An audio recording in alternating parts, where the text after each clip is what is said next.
नमस्कार, देवभूमि के दंगल में आप सभी का स्वागत है। मैं हूं आपके साथ गरिमा वाजपेयी। आज बात करेंगे, चेहरे होंगे साफ, जल्द मंत्रिमंडल विस्तार।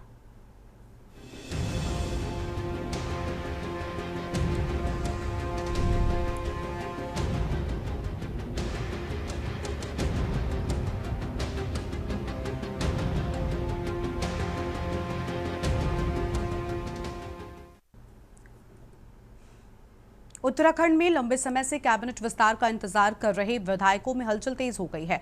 प्रदेश के मुख्यमंत्री पुष्कर सिंह धामी ने कैबिनेट के 5 खाली पदों को भरने की तैयारी शुरू कर दी है। राज्य में होने वाले 2027 विधानसभा चुनाव के मद्देनजर भी कैबिनेट विस्तार काफी अहम माना जा रहा है। राज्य मंत्रिमंडल में फिलहाल 5 पद खाली हैं। इनमें से 4 पद लंबे समय से रिक्त चल रही है, जबकि 1 पद पूर्व संसदीय कार्य मंत्री प्रेमचंद्र अग्रवाल के इस्तीफे के बाद खाली हुआ है। बीजेपी विधायकों को इन पदों के भरे जाने का बेसब्री से इंतजार है। बीजेपी सूत्रों के अनुसार हाल ही में मुख्यमंत्री धामी के दिल्ली दौरे के दौरान कैबिनेट विस्तार को लेकर उनके शीर्ष नेतृत्व से अहम चर्चा हुई है। ये माना जा रहा है कि शीर्ष नेतृत्व की हरी झंडी मिलने के बाद इस पर जल्द फैसला किया जाएगा।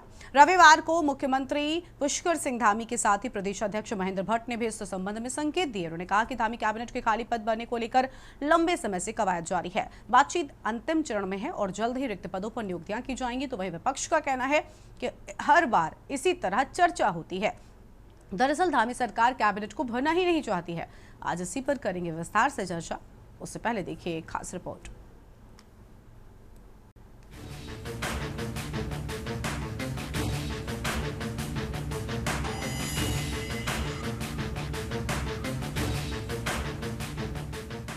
उत्तराखंड में एक बार फिर लंबे समय से कैबिनेट विस्तार का इंतजार कर रहे विधायकों में हलचल तेज हो गई है। सियासी गलियारों में कैबिनेट में शामिल किए जाने वाले चेहरों को लेकर चर्चाएं गर्म हैं। जिन नामों को लेकर कयास लगाए जा रहे हैं उनमें विधायक खजान दास, मदन कौशिक, प्रदीप बत्रा, विनोद कंडारी, भरत चौधरी, बंशीधर भगत, राम सिंह कैड़ा आदि के नाम शामिल हैं। धामी कैबिनेट के विस्तार की चर्चाओं के बीच बीजेपी के कई विधायकों ने रविवार को मुख्यमंत्री पुष्कर सिंह धामी से मुलाकात भी की। मुख्यमंत्री से देर शाम हुई विधायकों की इस मीटिंग को अहम माना जा रहा है। मुख्यमंत्री पुष्कर सिंह धामी ने खुद सोशल मीडिया के जरिए विधायकों से मुलाकात की जानकारी दी। मुख्यमंत्री पुष्कर सिंह धामी से मिलने वाले बीजेपी विधायकों में गंगोलीहाट विधायक फकीर राम टमटा, रुद्रप्रयाग विधायक भरत सिंह चौधरी, गंगोत्री विधायक सुरेश चौहान, जागेश्वर विधायक मोहन सिंह महरा तथा दायित्वधारी कैलाश पंत और रजनी रावत शामिल रहे। देखिए, आप लोगों का हमेशा एक प्रश्न होता है, लेकिन इस पर चर्चा चल रही है और चूंकि हमारी पार्टी सब मिलजुल कर लोकतांत्रिक तरीके से चलने वाली पार्टी है और हाईकमान का भी इस पर चूंकि उनके भी निर्देश होते हैं, सब मिलकर जैसा निर्देश करें हम लोग इस पर काम करेंगे। क्या देखना है तो पूरा प्रदेश देख रहा है तमाशा। भारतीय जनता पार्टी के पास अगर कांग्रेस के विधायक ना होते तो बेचारे क्या करते हैं। आज पूरी सरकार कांग्रेस से गए हुए हमारे परम मित्र चला रहे हैं। भारतीय जनता पार्टी के पास कोई योग्य एमएलए नहीं है। अमित शाह जी कह गए थे जब योग्य एमएलए मिलेगा तब विस्तार करेंगे, और तब से लेके अब तक इतना समय हो गया, लंबा समय हो गया, पूरे पद खाली पड़े हुए हैं। पूरे प्रदेश में त्राहिमाम हो रखा है। इस समय अगर पूरा मंत्रिमंडल होता तो कोई मंत्री धराली में होता, कोई हरसिल में होता, कोई थराली में होता, कोई केदारनाथ में होता, कोई गंगोत्री में होता, कोई बद्रीनाथ में होता, कोई कुमाऊं मंडल में होता, कोई पौड़ी में होता। पूरे प्रदेश में आपदा आई हुई है। सरकार नाम की कोई चीज ही नहीं है। एक ही हीरो है, सब जगह उन्हीं की फोटो, सब जगह उन्हीं का वीडियो, सब जगह उन्हीं की न्यूज। अब एक ही व्यक्ति अगर चला रहा है तो प्रदेश में मंत्रिमंडल विस्तार का तो तमाशा जब मुख्यमंत्री बदलने की चर्चा होती है तो मंत्रिमंडल विस्तार की चर्चा शुरू हो जाती है। मुख्यमंत्री पुष्कर सिंह धामी के इस दिल्ली दौरे में हाईकमान के साथ उनकी महत्वपूर्ण बैठक भी हो चुकी है, जिसमें किस तरह से मंत्री पद भरे जाएंगे और किस तरह से ये देखा जाएगा कि कैसे मंत्री बनना है। इस बार जो मंत्री पद भरे जाएंगे उनमें जातीय समीकरण के साथ साथ पहाड़ मैदान दोनों को संतुलित करके भरा जाएगा। सूत्रों की माने तो जिस तरह से प्रेमचंद्र अग्रवाल, जो कि एक बनिया समाज के साथ साथ मैदानी क्षेत्र का भी प्रतिनिधित्व करते थे, उनके इस्तीफे के बाद किसी ऐसे ही विधायक को जो मैदानी क्षेत्र के होने के साथ साथ बनिया समाज को भी संतुलित कर सकते हैं, उनको धामी मंत्रिमंडल में जगह मिल सकती है। कयास लगाए जा रहे हैं कि ऐसे बीजेपी के विधायक हरिद्वार क्षेत्र से हो सकते हैं। इसके साथ ही देहरादून जिले 2 विधायकों को मंत्री बनाया जा सकता है, तो दूसरी तरफ रुद्रप्रयाग, चमोली और टिहरी से भी एक किसी को मंत्री बनाया जाएगा। वैसे तो मांग उत्तरकाशी क्षेत्र से भी किसी एक विधायक को मंत्री बनाने की उठ रही है, लेकिन ये फिलहाल तय नहीं है कि उत्तरकाशी से कोई विधायक मंत्री बनेगा या नहीं। वहीं कुमाऊं क्षेत्र से भी, जिसमें मैदान और पहाड़ दोनों शामिल हैं, वहां से भी किसी विधायक का मंत्री बनाया जा सकता है, क्योंकि इस बार ये लगभग तय माना जा रहा है कि धामी सरकार में खाली पड़े मंत्री पदों को फिर से भरा जाएगा। ऐसे में कई विधायक इस जुगाड़ में लग गए हैं कि किसी तरह से उनका नंबर लग जाए। इसके लिए लगातार हाईकमान से लेकर पार्टी के शीर्ष नेताओं से भी मुलाकात के दौर शुरू हो गए हैं। इस प्रकार की स्थिति से भारतीय जनता पार्टी की सरकार इस समय यहाँ जूझ रही है राज्य में, और ये प्रदेश जिस प्रकार से आपदाओं से जूझ रहा है, तो निश्चित रूप से लगता है कि जिस प्रकार से इस समय धामी जी बड़े मुसीबत में नजर आ रहे हैं, भारतीय जनता पार्टी गुटों में बढ़ती हुई नजर आ रही है, तो लगता है उस गुटबाजी से बचने के लिए भारतीय जनता पार्टी के शीर्ष नेतृत्व ने इस एक नई योजना में काम करना शुरू किया है, जिसके तहत वो जो रिक्त पड़े हुए जो कैबिनेट की मंत्रिमंडल की जो जगह है उसको भरना चाहते हैं।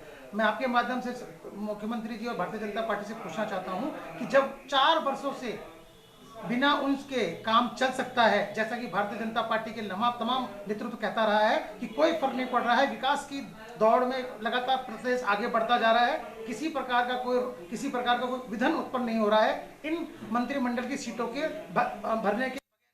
तो हम आज पूछना चाहते हैं कि जब इतने ही विकास की दौड़ से दौड़ रहा है, तो अब आखिरी के 1 साल में क्या आवश्यकता पड़ गई है इस मंत्रिमंडल की सीटों को भरने का।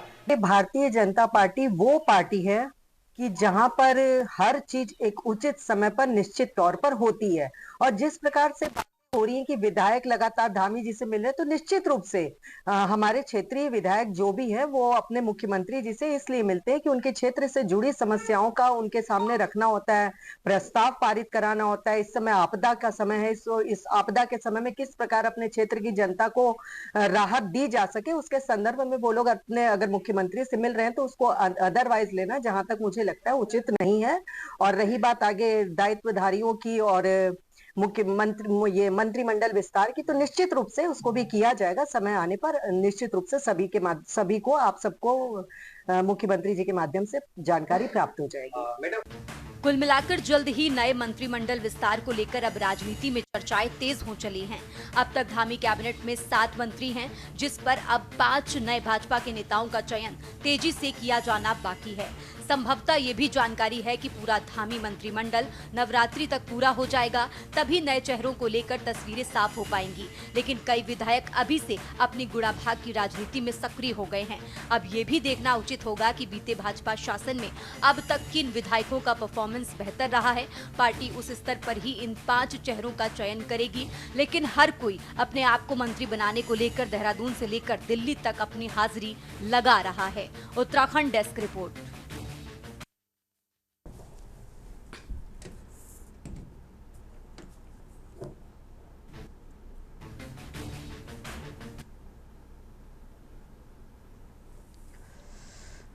इसी मुद्दे पर आज विस्तार से करेंगे चर्चा। खास मेहमानों का पैनल हमारे साथ में जुड़ रहा है, इनसे आपका परिचय कराते हैं। संजीव वर्मा, प्रदेश प्रवक्ता बीजेपी, हमारे साथ में है, और नवीन जोशी, प्रदेश महामंत्री कांग्रेस पार्टी, राजेंद्र बिष्ट, पूर्व केंद्रीय अध्यक्ष युवा प्रकोष्ठ, हमारे साथ में है, यूकेडी, पीसी थपलियाल, वरिष्ठ नेता यूएसएसएम, अरुण शर्मा, वरिष्ठ पत्रकार। सभी मेहमानों का बहुत बहुत स्वागत है। शुरुआत संजीव वर्मा जी के साथ में करना चाहेंगे। संजीव जी, बीजेपी विधायकों की उम्मीदें बढ़ गई हैं, विपक्ष के अपने आरोप एक तरफ है, लेकिन क्या वाकई मंत्रिमंडल विस्तार होगा? क्योंकि इसके पहले भी कई बार ऐसी चर्चाएं पार्टी के अंदर काने भी हुई, बाहर भी हुई, लेकिन नतीजन कुछ भी देखने को नहीं मिला। देखिए, भारतीय जनता पार्टी की हमारी सरकार चल रही है, बेहतरीन सरकार चल रही है, और ये माननीय मुख्यमंत्री जी का विशेषाधिकार होता है, वो जब उचित समय देखते हैं मंत्रिमंडल का विस्तार भी वो जिस समय उनको सही समय लगेगा मंत्रिमंडल विस्तार भी होगा। और मैं सोचता हूँ भारतीय जनता पार्टी का जो हमारा एक हम जिस लोकतांत्रिक प्रक्रिया के साथ काम करते हैं, सबको साथ लेकर हम लोग चलने की एक हमारी पार्टी के अंदर जो रीति नीति है, सबका साथ सबका विकास, उसी ध्येय पर पार्टी लगातार काम कर रही है। माननीय मुख्यमंत्री जी जिस प्रकार से विजन 2025 के को साकार करने की दिशा में लगातार बहुत तेजी से कदम ताल कर रहे हैं, तो एक लोकप्रिय सरकार देने का काम भी हमने किया है और बहुत जल्द ही कैबिनेट का विस्तार भी होगा। कैबिनेट में के जो खाली 5 पद हैं वो भी भरे जाएंगे। अभी माननीय मुख्यमंत्री जी की हाईकमान से भी इस विषय को लेकर परिचर्चा हुई है और जब भी वो उचित समय देखते हैं एक उचित निर्णय लेंगे और कैबिनेट का विस्तार भी हो। ठीक है, आपने बड़ी क्या मैं बोलूं, उचित समय कब आएगा? क्या चुनाव से ठीक पहले उचित समय आएगा या कब तक जनता को बरगलाने की कोशिश की जाएगी, ये अपने आप में एक बड़ी बात है। खैर लौटेंगे। मुझे लगता है कि कोई भी पद खाली नहीं होना चाहिए। अब आप सोचिए ना, जो जिस मंत्रिमंडल के लिए पद खाली है, क्या उस पर कोई रिपोर्टिंग हेड नहीं बैठा है तो इससे असर नहीं पड़ता। अगर क्लास में एक बड़ा सिंपल छोटा सा उदाहरण है, टीचर ना हो तो जो बच्चे होते हैं वो कितना उत्पात मचाते हैं, ये तो मुझे लगता है हम सब ने देखा है और समझा भी है। तो सिर्फ इसे अगर थोड़ा सा उससे समझा जाए तो मुझे लगता है चीज़ें ठीक है। खैर लौटेंगे हम आपके पास में और मेहमान हैं उनका भी रुख कर लेते हैं। कांग्रेस पार्टी से नवीन जोशी जी हमारे साथ में प्रदेश महामंत्री हैं।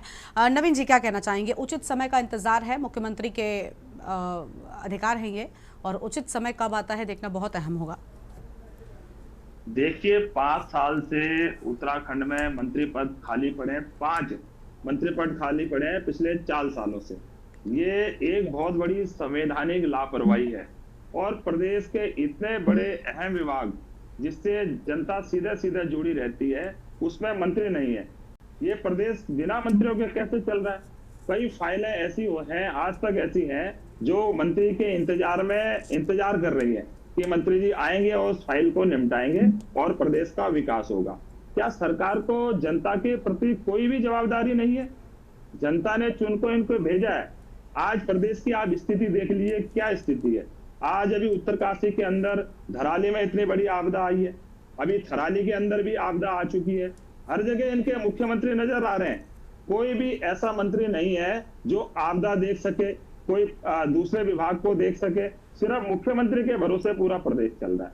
अब ये जो मंत्रिमंडल विस्तार की जो चर्चा चल रही है, ये मिशन 2027 है, क्योंकि इनको मालूम है कि प्रदेश के अंदर इन्होंने कोई भी ऐसा काम नहीं किया जिससे इनकी सरकार दोबारा राज्य में वापस आ सके। इसलिए इन्होंने एक सिकुफा छोड़ दिया। पहला तो मुख्यमंत्री हटने की चर्चाएं चल रही है। यहाँ पे मुख्यमंत्री हटने की चर्चा कम हो, इसलिए ध्यान हटाने के लिए मंत्रिमंडल विस्तार की इन्होंने बात कर दी है। मंत्रिमंडल विस्तार तो इनको पहले ही कर देना चाहिए था, पहले साल में। जब जनता ने जनादेश दिया है प्रदेश के लिए तो जवाबदारी भी तय होनी चाहिए, विभाग भी बंटने चाहिए, विभाग में मंत्री भी होने चाहिए। कोई भी एक विभाग बिना मंत्री के कैसे चल रहा है? जब प्रदेश में कोई मुखिया ही नहीं होगा या किसी विभाग का कोई मुखिया ही नहीं होगा तो उस विभाग का क्या होगा? ना विकास होगा, ना उसमें कोई योजनाएं बनेंगी। योजनाएं जब बनेंगी नहीं तो धरातल पे नजर भी नहीं आएगा। आज प्रदेश में इनके सारे नेता, इतनी बड़ी आपदा प्रदेश में आई है, इनके नेता सारे दिल्ली के अंदर बैठे हुए हैं, क्योंकि मंत्री बनना चाहते हैं, कुछ दायित्वधारी बनना चाहते हैं, अपने अपने कुछ लोगों को मंत्री बनवाना चाहते हैं। प्रदेश पूरा खाली पड़ा हुआ है, ना मुख्यमंत्री है, ना इनके कोई विधायक हैं। जो बाकी इनके मंत्री हैं वो तो हमारे सारे कांग्रेस विचारधारा के मंत्री हैं। इनके पास तो एक भी ऐसा व्यक्ति नहीं है जो सरकार चलाने के लायक हो। भला हो तो कांग्रेस से ये लोग कुछ चले गए, यहाँ पे बीजेपी की इज्जत बच गई, नहीं तो उनके पास तो एक भी आदमी नहीं था जो सरकार चला सकता। आज कुछ लोग यहाँ से गए तो मंत्री बने हैं। अब देखते हैं और कितने कांग्रेस के लोगों के वहां पे नाम आते हैं। तो ये है कि भारतीय जनता पार्टी ने अपने समय में कुछ भी नहीं किया। चुनाव का समय है, इसलिए लोगों का ध्यान भटकाने के लिए जो विकास की योजनाएं हैं वो धरातल पे नहीं उतरी है, उससे ध्यान हटाने के लिए, जो प्रदेश में आपदा आ रखी है उससे लोगों का ध्यान हटाने के लिए, और जो प्रदेश के अंदर पूरी कानून व्यवस्था चरमरा चुकी है। अभी पंचायत चुनाव में किस प्रकार से इन्होंने सरकारी मशीनरी का दुरुपयोग किया, किस प्रकार से भारतीय जनता पार्टी के गुंडों ने जबरदस्ती सरकार अपनी पंचायतों में अपने लोग अध्यक्ष बनाने का इन्होंने काम किया। किडनैपिंग हो रही है, किसके संरक्षण में हो रही है? सरकार के संरक्षण में हो रही है। लेकिन ये कैसे आप कह रहे हैं? जिन लोगों की किडनैपिंग की आप बात कर रहे थे वो लोग खुद सामने आए और उन्होंने कहा कि भाई हम तो घूमने निकले थे, तो सिर्फ कुछ कह देने से क्या बातें सच हो जाएंगी? देखिए, आप ये बताइए, जबरदस्ती किसी आदमी को 10 जने खींच के ले जा रहे हैं, ऐसे आप लेकिन कभी जब वो घूमने आदमी खुद कह रहा है कि मैं घूमने गया था, मेरा किडनैप वो नहीं तो हुआ। सरकारी मशीनरी का, सरकार का दबाव है। अच्छा। जबरदस्ती उनसे वीडियो बनाया गया है। आप ये बताइए कि मुख्यमंत्री जी ऐसे कभी घूमने गए हैं? इनके कभी मंत्री ऐसे घूमने गए हैं? हमारे भाजपा के प्रवक्ता बैठे हैं, 10 ठीक है। लोग इनको खींच के जबरदस्ती कभी घूमने लेके गए हैं? आप कानून व्यवस्था की स्थिति देख लीजिए ना। आज पूरे प्रदेश में गुंडा राज कायम है। ये जो अराजक तत्व है, पूरा संरक्षण सरकार का इनको मिला हुआ है। इसीलिए तो इनके पूरे अपनी उसमें चल रहे हैं, गुंडागर्दी में चल रहे हैं। ठीक है, कभी यहाँ पे ठीक है, लौटूंगी आपके पास में। लेकिन अभी मंत्रिमंडल, आपको लग रहा है, नहीं, मंत्रिमंडल विस्तार पर चर्चा कर रहे थे, आपने आरोप खूब सारे लगा लिए। मंत्रिमंडल विस्तार, उनका कहना है कि उचित समय, क्या वाकई उचित समय नहीं मिला अब तक इतने सालों में कि मंत्रिमंडल विस्तार किया जाए, जो पद खाली पड़े हैं उनको भरा जाए?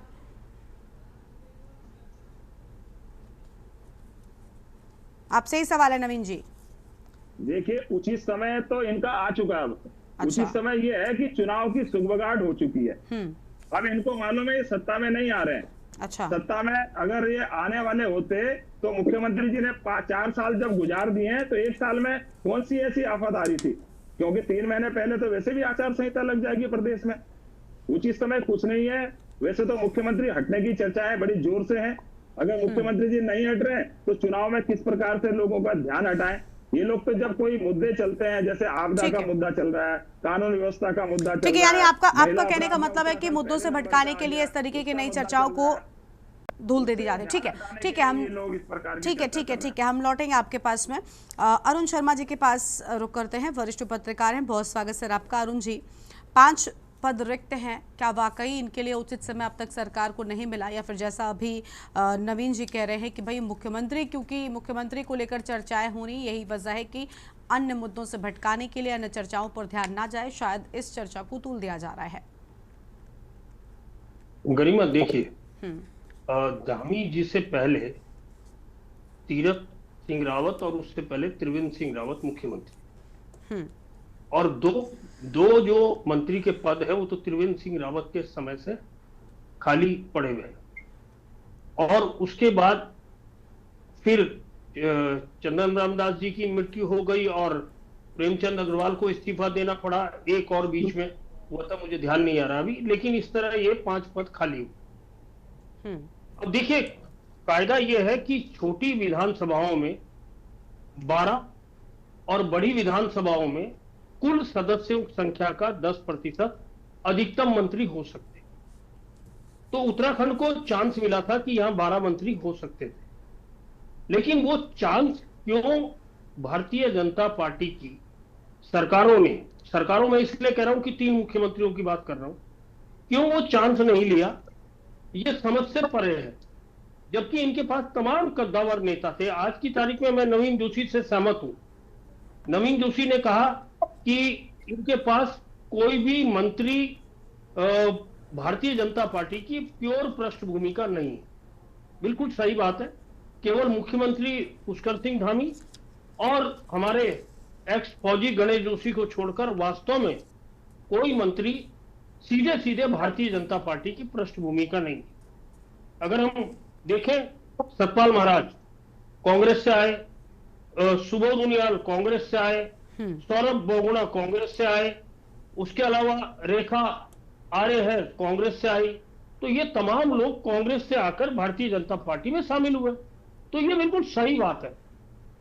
लेकिन एक चीज और भी होती है, वो ये है कि नहीं, धन सिंह रावत भी बीजेपी के हैं, पृष्ठभूमि के विद्यार्थी परिषद से निकले। तो 2 जने, गणेश जोशी और धन सिंह, विद्यार्थी परिषद से निकले और वो आज मंत्री हैं। देखिए, सही समय तो जब चाहे तब आ जाए, लेकिन भारतीय जनता पार्टी की स्थिति कि पिछली सरकार में 57 विधायक थे, सरकार में 47 विधायक। दावेदार ज्यादा है, पद कम है, और हर किसी को संतुष्ट करना है। इसलिए कुछ पद खाली रखने में यह होता है कि सबको उम्मीद होगी कि हो सकता है मेरा नंबर आ जाए, तो शांत रहो, सरकार के साथ चलते रहो। दूसरी चीज यह है कि भारतीय जनता पार्टी की सरकारों में कोई भी काम दिल्ली के इशारे के बिना नहीं होता। और आपने अगर अभी देखा हो, हाल में उपराष्ट्रपति के चयन के मामले में विशुद्ध संघ की पृष्ठभूमि से जुड़े व्यक्ति को उपराष्ट्रपति के पद पर लाया गया। तो कहीं ना कहीं ये सोच भी है कि भारतीय जनता पार्टी की सरकार में ऐसे लोग आए जिनकी पृष्ठभूमि राष्ट्रीय स्वयंसेवक संघ की हो। तो इसीलिए मुझे लगता है इतना ज्यादा ऊहापोह की स्थिति बनी है। और दूसरी चीज, मैं नवीन जोशी से बिल्कुल सहमत हूं, बहुत तेजी से चर्चा चल रही है कि प्रदेश में कुछ बड़ा परिवर्तन होने वाला है। अब वो बड़ा परिवर्तन क्या होगा, कब होगा, ये तो भविष्य के गर्त में है, क्योंकि भारतीय जनता पार्टी का जो नेतृत्व है वो हमेशा चौंकाने वाले काम करता है। वो कयासों पे नहीं चलते हैं। उनका माफी चाहूंगा, उनका ये होता है कि जिससे जनता को चौंकाया जाए। दूसरी चीज, निश्चित तौर पर भारतीय जनता पार्टी के अंदर मुख्यमंत्री ऐसे आदमी को बनाया जाता है जो केंद्र का यस मैन हो। अब आप अगर 2-3 दिन की गतिविधियां देख लीजिए, शुक्रवार को दिल्ली में मीटिंग हुई भारतीय जनता पार्टी के तमाम सांसदों की मुख्यमंत्री के साथ। त्रिवेंद्र आए और 1.5 मिनट के अंदर निकल गए। अनिल बलूनी गए नहीं। उसके बाद दूसरे दिन दोनों जने एक साथ प्रदेश प्रभारी संघप्रिय गौतम से मिले। उसके बाद आप देखिए कि त्रिवेंद्र देहरादून पहुंच गए और देहरादून पहुंचकर वो पूर्व मुख्यमंत्री रमेश पोखरियाल निशंक के जो बनाए जा रहे लेखक गांव में पहुंच गए, उसकी तारीफ कर दी। तो शायद इन्हीं सारी घटनाओं ने कुछ नया या बड़ा होने वाला है कि बात को तूल दे दिया है। ठीक है तो ये देखिए, इन घटनाओं ने किसी नए समीकरण की आशंका। ठीक है, अब लेकिन थोड़ा सा इंतजार करना होगा, उसके बाद तस्वीर साफ होगी। लौटते हैं आपके पास में अरुण जी, वापस से अपनी चर्चा को हम आगे बढ़ाएंगे अन्य मेहमानों के साथ में। देवभूमि के दंगल में एक छोटे से ब्रेक के लिए आप रुकते हैं, कहीं मजा आएगा, फौरन हाजिर होंगे। आप देख रहे हैं के न्यूज़, खबरों का सारथी।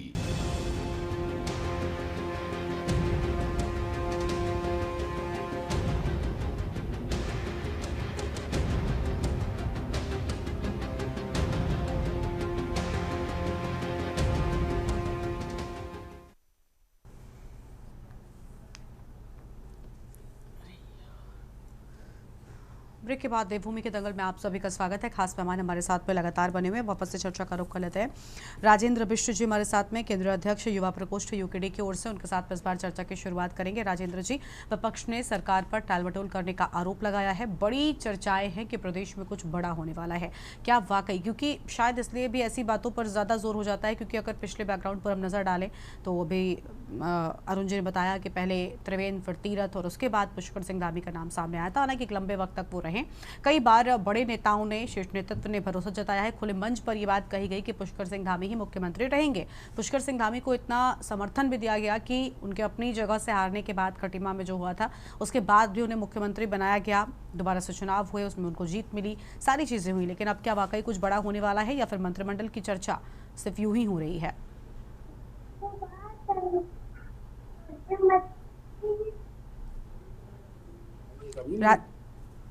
राजेंद्र जी बोलिए आप। जी गरिमा जी, देखिए बीजेपी सरकार जिस प्रकार से अभी कांग्रेस की बैसाखियों से चल रही है और ये समय समय पर ये सिगुफा छोड़ते हैं कि एक मंत्रिमंडल का हम विस्तार करेंगे, और मंत्रिमंडल का विस्तार ये आज से नहीं, 4 साल सरकार बने हो चुके हैं, लेकिन उससे पहले भी धामी जी मुख्यमंत्री थे और ये लगातार इसी प्रकार से चल रहे हैं। और कांग्रेस पृष्ठभूमि के जो विधायक है वे अभी सरकार चला रहे हैं। अभी शर्मा जी ने बताया जिस प्रकार से सतपाल महाराज जी हो, रेखा आर्य जी हैं और सुबोध उनियाल जी हैं या अन्य हैं, तो 50% से ज्यादा जो है वे कांग्रेस से आए हुए जो विधायक हैं वे आज मंत्रिमंडल में है, बीजेपी सरकार में वे चला रहे हैं। और जिस प्रकार से आपने अभी बताया कि ये चेंज, इसमें मंत्रिमंडल विस्तार की बात जो आई, इसमें सरकार अभी जिस प्रकार से जो आपदा है, आपदा में उस प्रकार से कार्य नहीं कर पा रही है जिस प्रकार से उसको करना चाहिए था। क्योंकि सतपाल महाराज जी पर्यटन मंत्री हैं, लेकिन वो पर्यटन और जो पंचायती राज का काम छोड़ के सारे काम करते हैं। आप देख लीजिए बीजेपी सरकार में ये सारी चीजें देखने को मिलती है, क्योंकि इसमें 1 मैन आर्मी है। इसमें सिर्फ एक हारा हुआ विधायक जो आता है उसको आप मुख्यमंत्री बना देते हैं और वो इस प्रदेश का सर्वे सर्वा होता है। नदियों से लेके उड्डयन मंत्रालय से लेके जितने भी मंत्रालय है, आपका रोडवेज, बस परिवहन मंत्रालय आप देख लीजिए, सारे अपने पास रखा है। और सारे जितने विभाग उनके पास हैं, उन विभागों की हालत भी किसी से छूती नहीं है। आप देख लीजिए किस प्रकार से बद से बदतर हालत इन्होंने इस प्रदेश की कर दी है, विभागों की कर दी है। अब मैं आता हूं इस मुद्दे पे, जिस प्रकार से ये विस्तार की बात है, तो इसमें ये जनता को गुमराह करने के लिए इन बिंदुओं को जो अभी वर्तमान में हमारे प्रदेश में चल रही है, और 30 जो अभी पूर्व कैबिनेट मंत्री हरक सिंह रावत जी ने बताया था कि उन्होंने जो 30 करोड़ का फंड की बात उन्होंने बताया था कि किस प्रकार से इसमें जो सारे बीजेपी के नेता हैं और उन पे कार्रवाई, ईडी सीबीआई के छापे अगर पड़ेंगे तो सारे जो हैं, सारे उसमें जितने भी हैं तो इन पे दाग आपको निश्चित रूप से दिखेंगे। और ये भी उन्होंने बताया था कि ऐसे और भी कई मामले हैं। तो ये सारी चीजों को छुपाने के लिए और ध्यान भटकाने के लिए ये कहीं ना कहीं जनता को गुमराह कर रहे हैं कि मंत्रिमंडल का विस्तार होगा। मंत्रिमंडल का विस्तार होना चाहिए। इससे क्या होगा, मुख्यमंत्री के पास अगर फिक्स कोई डिपार्टमेंट है तो उन्हीं पे ध्यान देगा, उन्हीं को देखेंगे, और अन्य जो विधायक है वो उनको देखेंगे, ताकि क्या है कि वे उस कार्य को वे सही तरीके से मिलाकर जनता के लिए आसानी और बेहतरी हो जाएगी। जरूर होना चाहिए, बिल्कुल ठीक बात है, जिम्मेदारियां मिलेंगी। लेकिन अभी एक बहुत अच्छी बात अरुण जी ने कही कि भाई कुछ पद खाली रहते हैं तो कुछ लोगों को आशा और उम्मीद भी बनी रहती है और उसके सहारे काफ़ी चीज़ें आगे बढ़ती रहती हैं, वो भी ज़रूरी होता है और राजनीतिक लिहाज से उन कदमों को उठाया जाता है। ठीक है, वापस लौटेंगे सर हम आपके पास में। वरिष्ठ नेता यूएसएसएम की ओर से हमारे साथ में थपलियाल जी हैं, बहुत स्वागत पीसी थपलियाल जी आपका। थपलियाल जी, क्या वाकई आपको नहीं लगता कि मंत्रिमंडल विस्तार ना करके एक तरफ अपनी पार्टी में तो आश्वासन के सहारे नेताओं को पार्टी रखती ही है, लेकिन साथ ही साथ आम जनता के साथ भी धोखा होता है, क्योंकि जो पद खाली रहते हैं उन पदों पर जिम्मेदारी या काम सही तरीके से शायद नहीं हो पाता? देखिए, जो वर्तमान में मंत्रालय हैं भी, वे भी कहाँ काम करते हुए दिख रहे हैं आपको। चाहे अभी आपदा आई हो, वहां भी आपने देखा होगा कि मुख्यमंत्री खड़ा था और अपने वीडियो बना रहा था। इसी तरह सिलकारा में देखा होगा आपने कि वहां भी कोई और मंत्री दिखाई नहीं दिया। सिलकारा में उत्तरकाशी में बैठ गया मुख्यमंत्री, और कभी प्रचार में जा रहे हैं, फिर वापस आ रहे हैं, और मशीनें कहीं नहीं। ना मशीनें यहाँ थी धराली में, और ना मशीनें सिलकारा में थी। ये जो खोखली सरकार है, ये सरकार तो है ही नहीं। और जब इस सरकार का माफिया परस्त चेहरे के मुखौटा डॉक्टर हरक सिंह ने उतारा तो बिलबिला पड़ी। जब लोगों को पता लगा कि ये माफियों के साथ हैंड एंड ग्लोव खेल रहे हैं, ये माफियों के साथी है, ये माफियों से जो खनन माफिया हैं उनसे वसूली करते हैं और फिर बैग में यपटी बनाते हैं। वाह भाई वाह, वाह मेरी सरकार, लोकतांत्रिक सरकार है ये, और ये चौंकाती है। लोकतांत्रिक सरकार कहीं चौंकाने का काम करती है, ये जनता को विश्वास में लेते हुए काम करती है। अभी आपने देखा होगा दिल्ली में जो तमाशा हुआ, जब हरक सिंह के बॉलिंग पे ये बिलबिलाए तो वहां गए, और वहां पे किस तरह से हरिद्वार का एमपी वॉकआउट करता है, पौड़ी का एमपी सांसद आता नहीं है। क्या इन सांसदों को अपनी उस चुनी भी जिन्होंने चुना है इनको, उनको बताने का फर्ज नहीं बनता था कि मैं क्यों नहीं आया उस सभा बैठक में, और मैं क्यों गया उस बैठक से? ये लोग एक बार चुनवा के अपने को बादशाह बन जाते हैं, बादशाह। और उस बादशाहत को खत्म करने के लिए उत्तराखंड की जनता जाग उठी है। अब इनको वो बताए, क्योंकि हमने अभी जो एक बड़ा भारी माफियाओं का खेल यहाँ पे देखा हिमांशु चमोली के रूप में, जहां मध्य प्रदेश का एक बड़ा नेता उसके माध्यम से यहाँ जमीनों की लूट करना था, वो सामने आया, वो भी जनता के सामने आज खुलेआम नंगा खड़ा। जिस तरह से इन्होंने अंकिता का वीआईपी को छुपाया, वो भी जनता के जहन में एक आग लगी हुई है, आग। उस आग को इस समय जिस तरह से हमारे क्षेत्रीय दल शिद्दत से काम कर रहे हैं और जनता की आवाज बनकर उनके दुख और सुख में साथ चल रहे हैं, तो इन माफियों को, अब मैं सीधा नेता नहीं है हमारे, ये माफिया हैं। अगर ये मंत्रालय खोलेंगे भी तो वैसे ही मंत्रालय खोलेंगे जैसे हरक सिंह ने कहा कि 1 करोड़ मैंने भी कलेक्ट किया, करो मेरा। अगर ये सरकार लोकतांत्रिक सरकार होती, ये सरकार संविधान के मुताबिक चलती हुई सरकार होती, तो इस समय शिकंजे के अंदर होता डॉक्टर हरक सिंह, जो कहता है कि मैंने 1 करोड़ कलेक्ट करके इनसे 30 करोड़ के मैं कंट्रीब्यूट किया। ये लोग हैं क्या? अगर इस देश में कुछ भी बचा हुआ है तो उसका नंगा नाच देखने के लिए हम मजबूर हैं, जिन्होंने इस राज्य की लड़ाई लड़ी और 42 शहादतों के बाद ये राज्य मिला।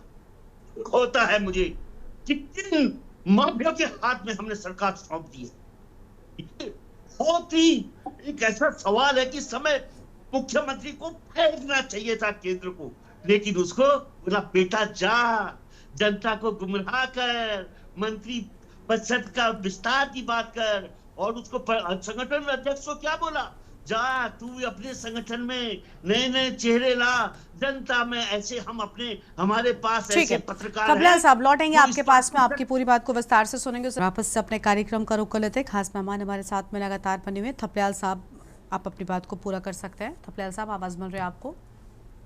हाँ जी बिल्कुल, मैं ये कह रहा था कि इस समय इस तरह का ध्यान भटकाया जा रहा है, और आपने अभी भी देखा होगा कि किस तरह से साहब अभी त्रिवेंद्र रावत जी आए, देहरादून में आए, निशंक को मिले। क्या लेना हमें त्रिवेंद्र रावत से? उस किसको मिला, ये क्या, क्यों हम इंटरेस्टेड होंगे? ये राज्य, ये अभागा राज्य चाहता है कि इस राज्य में हमें शिक्षा, अच्छी शिक्षा मिले, स्वास्थ्य मिले, रोजगार मिले। राज्य 25 साल से अपनी राजधानी तक, स्थायी राजधानी के लिए भी कढ़ा रहा है और कोई सुनने वाला नहीं है। ये कैसी सरकारें हम चुन रहे हैं कि ये राजा महाराजा बन जाते हैं तुरंत चुनने के बाद, और इनके जो व्याख्या करते हैं हमारे पत्रकार लोग, ऐसा गया फलाने को मिला, और हम मजबूर हैं सुनने के लिए। हमें ये कहना चाहिए, अगर आज इस राज्य की संवेदनशील पत्रकार होते तो इनको कटघरे में खड़े करते। ये आप लोग तुम अब्सेंट क्यों रहे उस महत्वपूर्ण बैठक से? अगर अब्सेंट रहे तो कारण बताओ, और अगर तुम्हारा उसी समय यहाँ का जो पूर्व मुख्यमंत्री रहा 2-3 दिन के लिए, वो भी गर्जने लगा, और गर्जने के बाद वो तीनों गर्जने समाप्त, क्योंकि वहां से ऑर्डर मिल गया था कि जो कलेक्शन ये बच्चा करता है वो कलेक्शन और कोई नहीं कर सकता। यानी हमारा दुर्भाग्य है कि जब हम चिल्लाते हैं तो हमारे पहाड़ का नोचना डबल हो जाता है। अटैची डबल अटैची देगी, अगर कुर्सी हिल रही है तो उस कुर्सी को फिर से हिले ना तो डबल देना पड़ेगा। ये हाल है मेरे उत्तराखंड का। ठीक है, हम खुलेआम आंखों से देख रहे हैं कि किस तरह से मेरा पहाड़ लुट रहा है, और उस लुटते हुए को मैं बड़ा दुखी होता हूँ कि आरएसएस, माननीय यशस्वी प्रधानमंत्री जी ने कहा इस देश में 100 वर्ष से आरएसएस काम कर रही है। मेरे राज्य की आरएसएस क्या अंधी हो गई है तो ये नहीं देख रही है कि क्या हो रहा है मेरे राज्य में? ठीक है, लौटते हैं आपके पास में। ठीक है, आप जवाब लेते हैं संजीव वर्मा जी के साथ। संजीव वर्मा जी बीजेपी के प्रदेश प्रवक्ता लगातार बने हुए हैं। संजीव जी, बड़ी बातें, बड़े आरोप लगे, और सबसे पहले तो मंत्रिमंडल विस्तार को मुझे लगता है दरकिनार कर दिया गया, बजाय इसके कि प्रदेश में कुछ बड़ा होने वाला है। खुद मुख्यमंत्री की कुर्सी हिलती हुई नजर आ रही है कि यही वजह है कि अन्य कुर्सियों की चर्चा तेज कर दी गई है। गरिमा जी देखिए, आप बार बार, अभी मैं कई बार सुना कि कांग्रेस पृष्ठभूमि के मंत्री, कांग्रेस से आए हुए लोग, ये बार बार, क्योंकि ये लोग कांग्रेस पार्टी, यूकेडी पार्टी, ये नेगेटिव पॉलिटिक्स पे अपनी राजनीति करने वाले लोग हैं, इनको कुछ दिखाई देता नहीं। आपकी पार्टी में वो लोग ट्रस्ट थे, आपकी पार्टी में उनके साथ जिस प्रकार से हरीश रावत जी के द्वारा अत्याचार किया गया, और माननीय प्रधानमंत्री जी की रीति नीतियों से एक प्रभावित होते हुए उन्होंने सदा के लिए कांग्रेस पार्टी को हवन कुंड में डालकर स्वाहा किया, और उसके बाद उन्होंने भारतीय जनता पार्टी का दामन थामा, और भारतीय जनता पार्टी ने भी उन सभी लोगों को पूरा सम्मान दिया। आज वो लोग पूरे भारतीय जनता पार्टी की रीति नीतियों से अपने को आत्मसात करते हुए भारतीय जनता पार्टी के साथ कदम ताल कर रहे हैं। लेकिन कांग्रेस पार्टी को न तो विकास अच्छा लगता है, ना प्रदेश आगे बढ़ता हुआ अच्छा लगता है, ना उत्तराखंड जिस प्रकार से देश का नंबर 1 राज्य बनने की उसमें लगातार एक इतनी लंबी छलांग लगाई है, वो इन लोगों को भा रहा है। ये लोग जब देखें एक नेगेटिव पॉलिटिक्स करते हैं। आप अभी आपने कहा क्या प्रदेश में कुछ बड़ा होने जा रहा है? देखिए, प्रदेश में तो बहुत कुछ पिछले आप 2017 के बाद से देखें तो प्रदेश में बहुत कुछ बड़ा हुआ है। ग्रीष्मकालीन राजधानी भारतीय जनता पार्टी के द्वारा बनाई गई, जिसका पिछले 20 सालों से 25 सालों से इंतजार हो रहा था। ये बड़ा हुआ। ये श्रीमान बीच में मत बोलिएगा।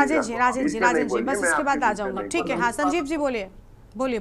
हाँ मैडम इनका ऑडियो डाउन कीजिए, मैं बिल्कुल नहीं बोलूंगा। ठीक है, आप बोलिए राजेश जी, मैं इसके बाद आती हूँ प्लीज। ये राजेश जी प्लीज। ये वही यूकेडी के लोग हैं जिस समय आरंभ में 2 बार 5-5 सालों की सरकारों में ये लोग कोलिशन पार्टनर बने, सरकारों का हिस्सा बने।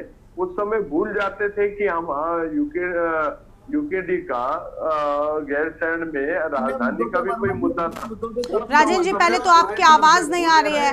उस समय एक बार भी इन लोगों ने इस बात का। ठीक है संजीव जी, अब आप अपनी बात को पूरा करिए जल्दी से। पार्टी ने पूरी ईमानदारी। संजीव जी प्लीज आप अपनी बात को पूरा करिए जल्दी से। और अरे आपकी तरह बेईमान, आपकी तरह। ठीक है, आप दोनों लोग शांत हो जाइए, लौटेंगे आपके पास में। सर प्लीज, राजेंद्र जी आप भी प्लीज बीच में नहीं बोलिए, मैं आऊंगी ना, मैंने बोला इसके बाद में आपके पास में। प्लीज आपस में चर्चा मत कीजिए। अरुण जी ये जो पार्टनर बनने की बात कही जा रही है, ऐसा तो नहीं सिर्फ कांग्रेस के साथ में यूकेडी जुड़ी है। ठीक है संजीव जी, मैं आऊंगी आपके पास में। हो गया आप डिस्टर्ब कर रहे हैं बार-बार। संजीव जी ठीक है, मैं लौटूंगी। राजेंद्र जी प्लीज आपसे विनती है सर, आपने जितना कुछ भी बोला ना कुछ समझ में नहीं आया। आपकी आवाज पहले तो ठीक से नहीं आ रही थी, बाद में आप संजीव जी को भी डिस्टर्ब कर रहे थे। प्लीज ऐसा मत कीजिए। ठीक है संजीव जी, आपके पास भी लौटूंगी। अब अरुण जी को पहले सुन लेते हैं, दोनों की आवाज। संजीव जी प्लीज, ठीक है जल्दी से कंप्लीट कर लीजिए, अगर कुछ बोलना है तो एक लाइन में। अरुण जी थोड़ा सुन लेते हैं उनको, वो कंप्लीट कर लें। गरिमा जी से मेरा एक निवेदन है, गरिमा जी से मेरा एक मुझे आश्चर्य होता है, आपको बराबर देना होगा समय। अगर मैं अरे राजेंद्र जी बिल्कुल मैं आऊंगी आपके पास में, लेकिन अगर आप सारा समय ऐसे ही बेकार कर देंगे तो मैं क्या आपको दूंगी? पार्टियों को देख के आप किसी को ज्यादा किसी को कम समझिए। इसके बाद आप सर प्लीज राजेंद्र जी अब शांत हो जाइए। राजेंद्र जी आप सारा समय अगर ऐसे ही अपना व्यर्थ कर देंगे तो आपको कोई समय देने का मतलब नहीं बनेगा। 9 में ना 13 में, ना 9 में ना 13 में, ना 9 में ना 13 में। राजेंद्र जी पहले रुक जाइए। राजेंद्र जी आपको समझ में नहीं आता क्या? राजेंद्र जी आपको सुनाई नहीं देता? संजीव जी थोड़ी देर के लिए शांत हो जाइए, पहले राजेंद्र जी को ही सुन लेते हैं।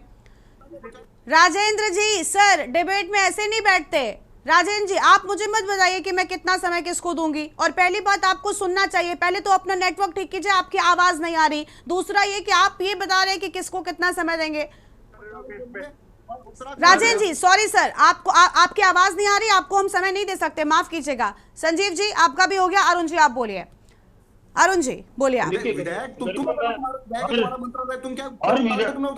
डिबेट में मैं सोचता हूँ कि आदरणीय थपलियाल जी की के साथ मेरा तकरार ना हो, लेकिन मुझे समझ नहीं आता कि पत्रकारों ने इनकी कौन सी बहस खोल दी कि ये उनके पीछे पड़ जाते हैं। अरे भाई जब घटनाक्रम जो अगर पॉलिटिकल डेवलपमेंट होगा तो वो डिबेट में नहीं बोलेंगे तो अपनी बीवी को बताएंगे क्या घर जाके? ये तो बताओ। डिबेट इसी टॉपिक पे हो रही है, तो इसी टॉपिक पे अगर डिबेट हो रही है तो डिबेट में बताना पड़ेगा, और जो पॉलिटिकल डेवलपमेंट हुए वो सामने रखने पड़ेंगे। अगर आपको वो चीज पसंद नहीं आती तो आप अपना बंद कर दीजिए सुनना तो, लेकिन बाकी पैनलिस्ट को इस तरह के दोषारोपण मत कीजिए प्लीज।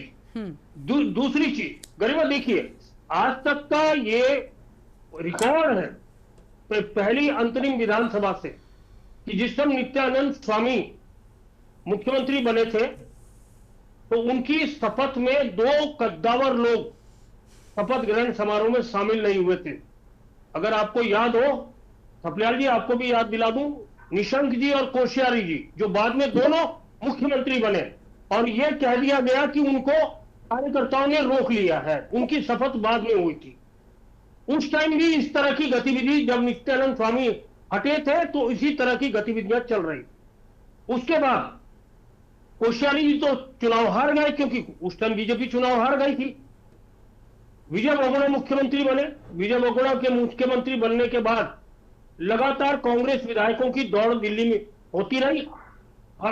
विजय बहुगुणा नहीं, नरेंद्र तिवारी बने तो हरीश रावत के समर्थक विधायक लगातार दिल्ली दौड़ते रहे, और नरेंद्र तिवारी भी हर 4-6 महीने बाद ये कह के निकल जाते थे मैं दिल्ली जा रहा हूं, वापिस नहीं आऊंगा। ये सारे विधायक दिल्ली जाते थे और फिर वापिस आ जाते थे। नरेंद्र तिवारी पूरे 5 साल रहे। उसके बाद फिर खंडूड़ी मुख्यमंत्री बने, तो खंडूड़ी जब मुख्यमंत्री बने फिर जुगलबंदी शुरू हुई कोश्यारी निशंक की। अल्टीमेट निशंक मुख्यमंत्री बने। और मजेदार बात यह है, क्या ऐसा ही कुछ होगा दोबारा से? केवल 2 दिन पहले, निशंक के हटने के केवल 2 दिन पहले नितिन गडकरी राष्ट्रीय अध्यक्ष थे। गांधी पार्क देहरादून में प्रोग्राम हुआ। क्या कहना चाहते हैं आप अरुण जी? कहना क्या चाहते हैं? खूब पीठ थपथपा के गए थे निशंक की कि निशंक के राज में भारतीय जनता पार्टी सरकार बड़ा बढ़िया काम कर रही है। 2 दिन बाद निशंक भी हट गए। और ये सारी परिस्थितियां हैं। जब भी इस तरह का कोई चेंजेस होता है तो कुछ ना कुछ पॉलिटिकल डेवलपमेंट होने शुरू हो जाते हैं, पॉलिटिकल नेताओं की दौड़ शुरू हो जाती है। इस टाइम आप ही लोग कह रहे हैं लेकिन अरुण जी ये मैंने देखा है कि उत्तराखंड में कभी भी अगर मुख्यमंत्री धामी बिना किसी मतलब राजनीतिक कोई मीटिंग्स अगर हो जाती है तो चर्चाएं उत्तराखंड में तुरंत तेज हो जाती हैं। धामी दिल्ली पहुंचे नहीं कि बस यहाँ पर चर्चाएं तेज हो जाती हैं। क्या इसके पीछे की वजह, आखिर क्यों ऐसा होता है? छोटा राज्य है, एक तो छोटा राज्य है, हर आदमी से संपर्क है।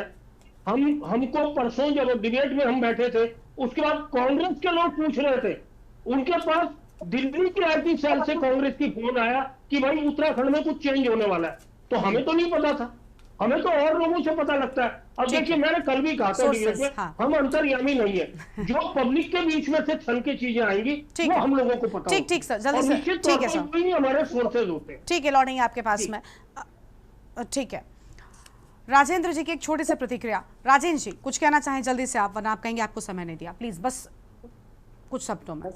मैं संजय वर्मा जी को पहले बता दूं कि जो आप कह रहे हैं कि आपके एक विधायक ने उत्तराखंड के मुद्दों पे, उत्तराखंड के जल जंगल जमीन को बचाने के लिए उत्तराखंड के हर मुद्दों पे हम अड़ी गए। हमारी सरकार। राजेंद्र जी जल्दी से बोलिए, समय बहुत कम है, क्लोजिंग करनी है। माफी चाहेंगे राजेंद्र जी, आपकी आवाज नहीं आ रही है। बहुत शुक्रिया आप सभी मेहमानों का हमारे साथ चर्चा में आने के लिए, अपनी बात रखने के लिए। तो क्या वाकई उत्तराखंड में कुछ बड़ा होने वाला है? क्योंकि हलचल काफी तेज हो गई है। एक तरफ मंत्रिमंडल विस्तार की चर्चा है, लेकिन दूसरी ओर विपक्ष का कहना है कि ऐसा होगा ही नहीं, ये तो सिर्फ अन्य मुद्दों से भटकाने के लिए चर्चाएं तेज कर दी गई हैं। हालांकि एक चर्चा ये भी हो रही है कि उत्तराखंड में जल्द ही कुछ बड़ा होने वाला है, और विपक्षों का या राजनीतिक सलाहकारों का तो ये तक मानना है कि खुद मुख्यमंत्री की कुर्सी हिलती हुई नजर आ रही है। देवभूमि के दंगल में इतना ही। तमाम बड़ी खबरों के लिए आप देखते रहिए न्यूज़ इंडिया। नमस्कार।